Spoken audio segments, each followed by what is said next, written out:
Welcome back. A big day in Colorado Springs, and among the supporters meeting President Trump off the steps of Air Force One was a World War II veteran with a story of his own. Yes, his name is Odell Plylar of Elizabeth, who reveled in his moment to shake hands with our Commander-in-Chief.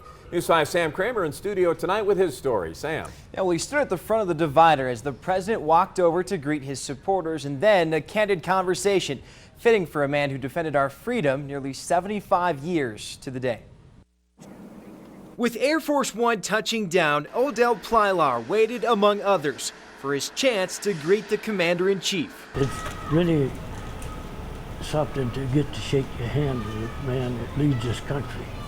And he is a great person. A member of the greatest generation, Plylar enlisted in the Army at a young age. And now 97 years old, he's still proud to don his hat, celebrating the 80th Infantry Division. Soldiers, sailors, and airmen of the Allied Expeditionary Force, you are about to embark upon the Great Crusade. A key player in some of World War II's most historic battles. I went in at Normandy Beachhead, all the way through the Ardennes, Rhineland, the Battle of the Bulge, and made it back in one piece, and thank God for it every day.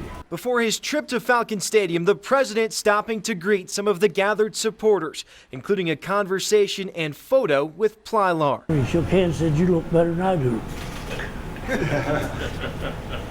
That's what he said. A quick hint of humor with a hero before the president welcomed a new generation into the Air Force, and when asked if he wanted a tour of Air Force One, No. No, okay.